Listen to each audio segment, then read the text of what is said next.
7 मई 2025 को पहलगाम में धर्म पूछकर 26 बेगुनाह लोगों की हत्या करने वाले आतंकी जब पाकिस्तान की जमीन पर अपने ठिकानों में आराम से सो रहे थे, तब उन्हें बिल्कुल अंदाजा नहीं था कि यह रात उनके लिए आखिरी साबित होने वाली है। रात लगभग 1:05 से 1:30 के बीच पाकिस्तान के सियालकोट, मुरीद के और बहावलपुर और साथ ही पीओके के मुजफ्फराबाद, कोटली और भीमबर में मौजूद आतंकी ठिकानों पर एक साथ हमला किया गया। लश्कर-ए-तैयबा, जैश-ए-मोहम्मद और हिजबुल मुजाहिदीन के कुल 9 ठिकानों पर 24 मिसाइलें और कई बम गिराए गए। रात के सन्नाटे में चारों तरफ धुएं का गुब्बार फैल गया और कुछ ही मिनटों में आतंक के ये सभी अड्डे पूरी तरह तबाह हो गए। ये कार्रवाई भारत की तरफ से उन आतंकियों और उनके हैंडलर्स के खिलाफ थी जो पाकिस्तान में छिपकर भारत में मासूम लोगों को मारते रहे हैं। इस मिशन को ऑपरेशन सिंदूर नाम दिया गया। ये उन माओं और बहनों के दर्द का जवाब था जिनकी आंखों के सामने पहलगाम में उनके परिवार उजाड़ दिए गए थे।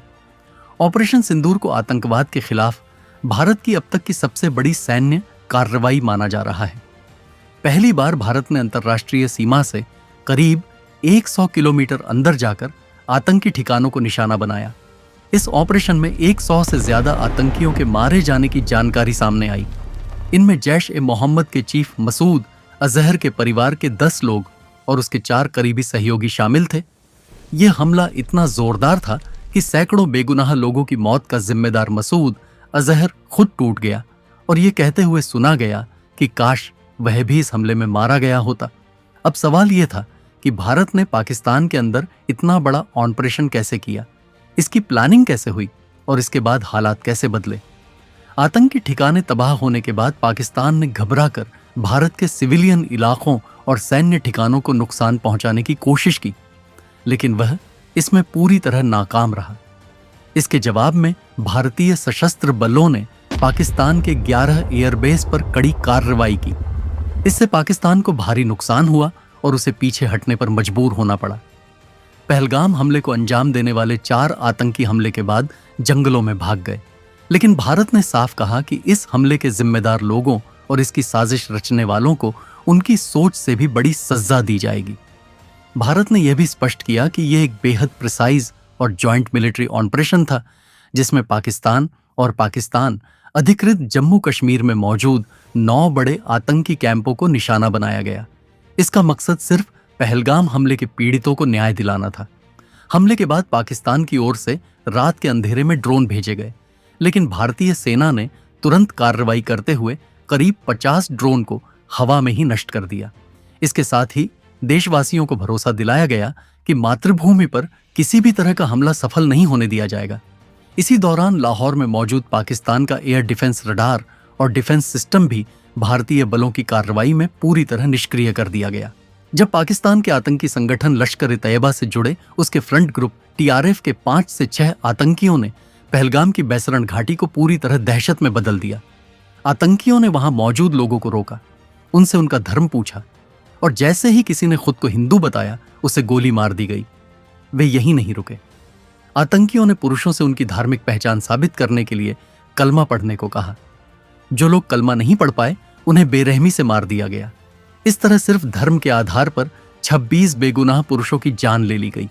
यह पाकिस्तान की तरफ से कराया गया कोई पहला आतंकी हमला नहीं था। पिछले 2-3 दशकों में पाकिस्तान प्रायोजित आतंकवाद के तहत 2001 का संसद हमला, 26 नवंबर मुंबई हमला, पठानकोट, उरी और पुलवामा जैसे कई बड़े हमले भारत में कराए जा चुके हैं। साल 2024 में भी जम्मू कश्मीर के सोनमर्ग, गुलमर्ग और रियासी में हमले हुए थे, लेकिन पहलगाम का हमला इन सबसे अलग था। इस बार आतंकियों ने इंसानियत की हर सीमा पार कर दी थी।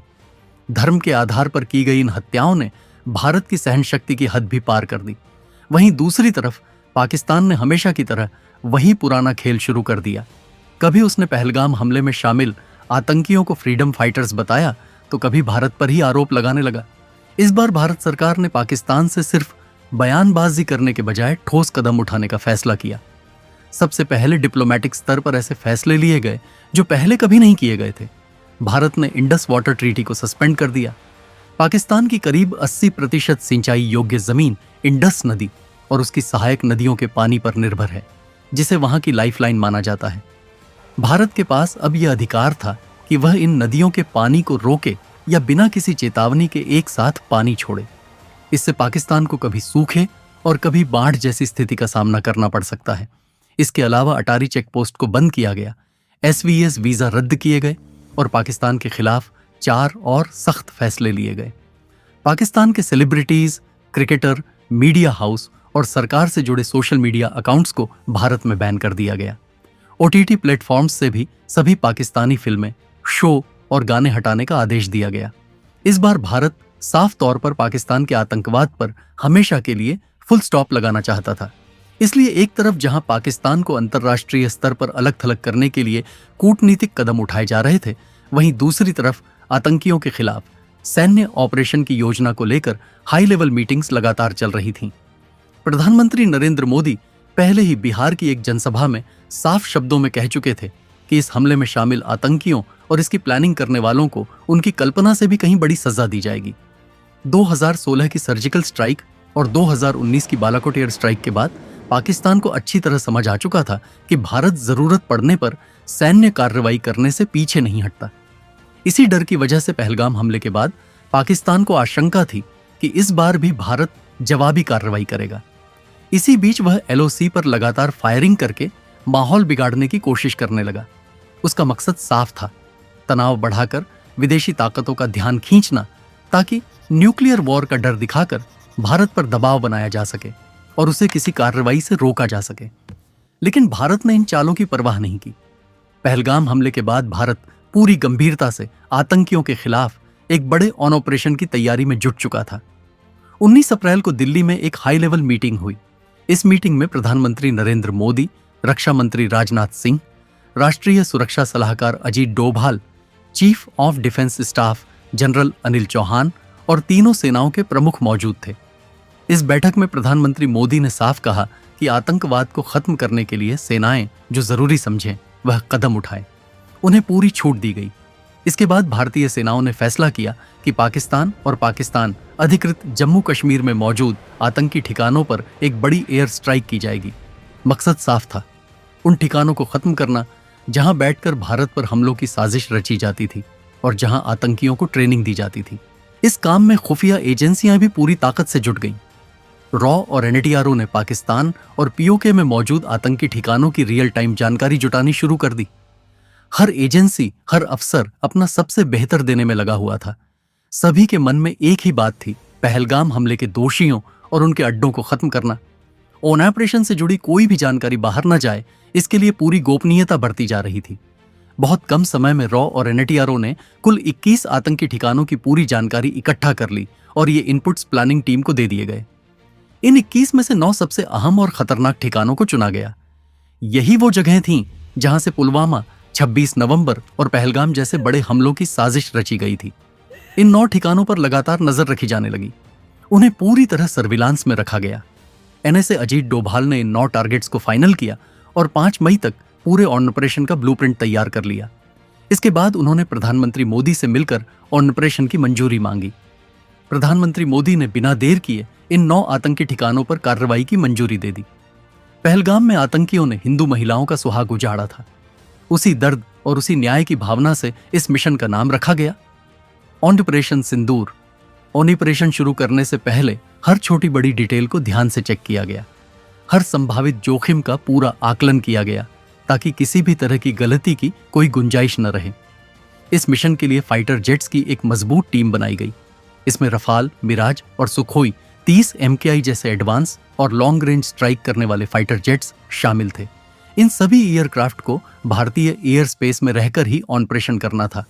रफाल और मिराज को फ्रंटलाइन पर रहकर अटैक को अंजाम देने की जिम्मेदारी दी गई थी, जबकि सुखोई 30 MKI जेट्स को एयर डिफेंस कवर देना था ताकि अगर कोई खतरा सामने आए तो तुरंत उसे संभाला जा सके।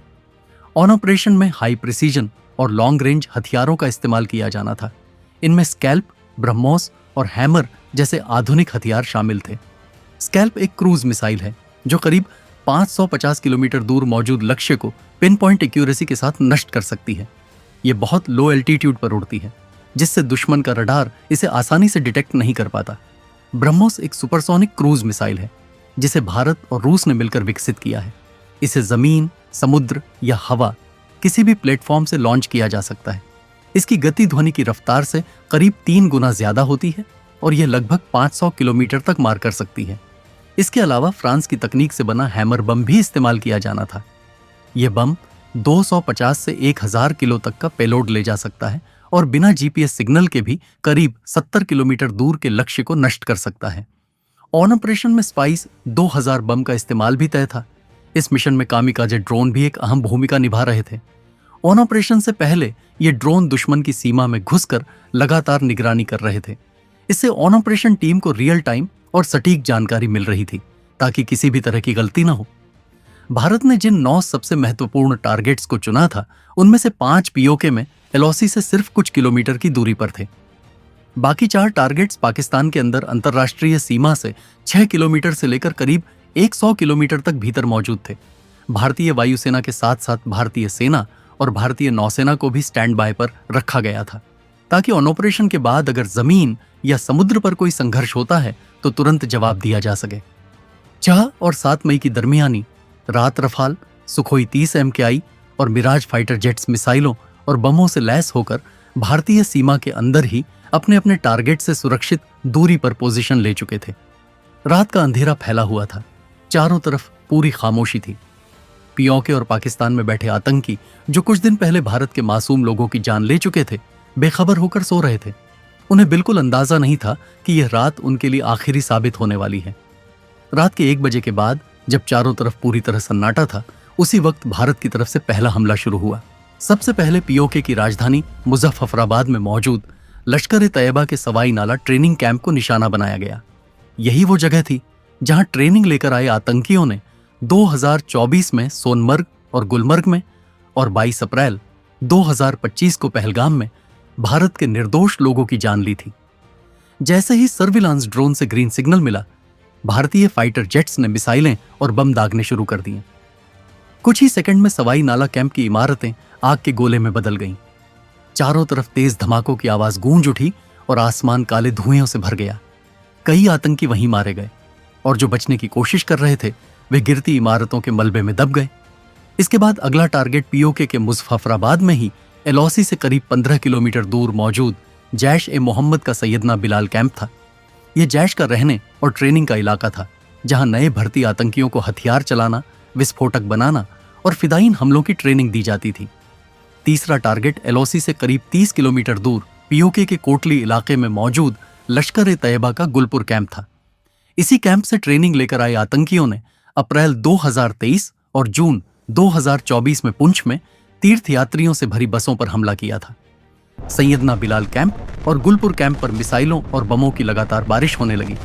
इस पूरे वक्त प्रधानमंत्री नरेंद्र मोदी लगातार एनएसए अजीत डोभाल के संपर्क में थे और ऑपरेशन की हर अपडेट ले रहे थे। इसके बाद भारतीय फाइटर जेट्स का अगला निशाना भी इलाके में लश्कर-ए-तैयबा का बरनाला कैंप और कोटली में जैश-ए-मोहम्मद का अब्बास कैंप बना। बरनाला कैंप में लश्कर अपने आतंकियों को हथियार चलाने, फर्जी आईडी बनाने और जंगल में सरवाइव करने की ट्रेनिंग देता था। वहीं अब्बास कैंप, जिसकी क्षमता करीब 15 आतंकियों की थी, फिदायीन हमलों के लिए विशेष ट्रेनिंग सेंटर माना जाता था। जैसे ही फाइनल क्लियरेंस मिला, एक के बाद एक कई मिसाइलें आसमान से गिरीं और दोनों आतंकी ठिकाने पूरी तरह तबाह हो गए। उसी दौरान भारतीय फाइटर जेट्स भारतीय एयर स्पेस में रहते हुए पाकिस्तान के अंदर भी जैश-ए-मोहम्मद, लश्कर-ए-तैयबा और हिजबुल मुजाहिदीन के कई ठिकानों को निशाना बना रहे थे। ऑन ऑपरेशन पूरी योजना, गति और सटीकता के साथ अपने अगले चरण की ओर बढ़ चुका था। पाकिस्तान के अंदर पहला टारगेट सियालकोट में मौजूद जैश-ए-मोहम्मद का सरजाल कैंप था। इसी कैंप में मार्च 2025 में जम्मू कश्मीर में 4 भारतीय सैनिकों की हत्या में शामिल आतंकियों को तैयार किया गया था। इसी इलाके में हिजबुल मुजाहिदीन का महमूना जोया कैंप भी मौजूद था, जहां पठानकोट एयरबेस हमले की योजना बनाई गई थी। भारतीय एयर स्पेस में रहते हुए फाइटर जेट्स ने सियालकोट के इन दोनों कैंपों पर मिसाइलें और बम दागे। हथियार अपने तय किए गए लक्ष्यों पर जाकर इतने जोर से फटे कि कुछ ही पलों में दोनों कैंप मलबे में बदल गए। इसके बाद भारतीय फाइटर जेट्स ने सीमा से करीब 18 से 25 किलोमीटर दूर मुरीदके में मौजूद लश्कर-ए-तैयबा के सबसे बड़े अड्डे मरकज-ए-तैयबा को निशाना बनाया। यही वो जगह थी जहां 1990 के दशक से आतंक की जड़ें मजबूत की जा रही थीं। यहीं 2008 के मुंबई हमले के लिए अजमल कसाब और उसके साथियों को ट्रेनिंग दी गई थी। डेविड हेडली और तहव्वुर राणा जैसे साजिशकर्ताओं को भी यहीं तैयार किया गया था। जब इस कैंप के सटीक निर्देशांक सामने आए तो ऑपरेशन से जुड़े जवानों के अंदर सालों से जमा गुस्सा और दर्द और भी तेज हो गया। यह सिर्फ एक टारगेट नहीं था, बल्कि उन लोगों का ठिकाना था जिन्होंने पूरे देश को दहला दिया था। बिना समय गंवाए मिसाइलें और बम पाकिस्तान के एयर डिफेंस रडार से बचते हुए मरकज़ तैयबा पर गिरे। जोरदार धमाकों से जमीन कांप उठी, आसमान गूंज गया और कुछ ही पलों में आतंक का यह किला पूरी तरह ढह गया। इन हमलों के साथ भारत पाकिस्तान में चल रहे 8 बड़े आतंकी ठिकानों को खत्म कर चुका था, लेकिन अभी एक सबसे बड़ा और खतरनाक अड्डा बाकी था। यह जैश-ए-मोहम्मद का मुख्य गढ़ था, जो सीमा से करीब 100 किलोमीटर दूर पाकिस्तान के पंजाब प्रांत के बहावलपुर में मौजूद था। इस कैंप का नाम था मरकज सुबहान अल्लाह, जो जैश-ए-मोहम्मद का मुख्यालय माना जाता था। यही वो जगह थी जहां से 2001 संसद हमला, जम्मू कश्मीर विधानसभा हमला, 2016 पठानकोट एयरबेस हमला और 2019 पुलवामा हमले की साजिश रची गई थी। इस ठिकाने को निशाना बनाने के लिए ब्रह्मोस मिसाइल दागी गई। कुछ ही मिनटों में जैश के मुख्यालय की इमारतें पूरी तरह तबाह हो गईं। इस हमले में मसूद अजहर के कई रिश्तेदार और जैश के शीर्ष कमांडर मारे गए। रात करीब 1:05 बजे शुरू हुआ। यह ऑपरेशन सिर्फ 25 मिनट में खत्म हो गया। इस दौरान कुल 9 बड़े आतंकी ठिकाने पूरी तरह नष्ट कर दिए गए और 100 से ज्यादा आतंकी मारे गए। इसके बाद पाकिस्तान ने एलओसी पर भारी गोलीबारी शुरू कर दी। पुंछ इलाके में हुई इस फायरिंग में 12 निर्दोष लोगों की मौत हो गई, जिनमें 4 छोटे बच्चे भी शामिल थे। भारतीय सेना के लांस नायक दिनेश कुमार भी शहीद हो गए। 7 और 8 मई की रात पाकिस्तान ने जम्मू कश्मीर, पंजाब और गुजरात के करीब 15 शहरों में भारतीय सैन्य ठिकानों, नागरिक इलाकों और धार्मिक स्थलों को ड्रोन और मिसाइलों से निशाना बनाने की कोशिश की, लेकिन भारत पहले से पूरी तरह सतर्क था। जैसे ही ये ड्रोन और मिसाइलें भारतीय हवाई सीमा में घुसीं, भारत की बहुस्तरीय वायु रक्षा प्रणाली ने उन्हें आसमान में ही नष्ट कर दिया। पाकिस्तान की यह कोशिश पूरी तरह नाकाम रही। भारत ने स्पष्ट कर दिया कि वह अपनी सुरक्षा से कभी समझौता नहीं करेगा। अगर कोई देश या संगठन भारत की ओर आंख उठाकर देखेगा तो उसे उसी भाषा में जवाब दिया जाएगा।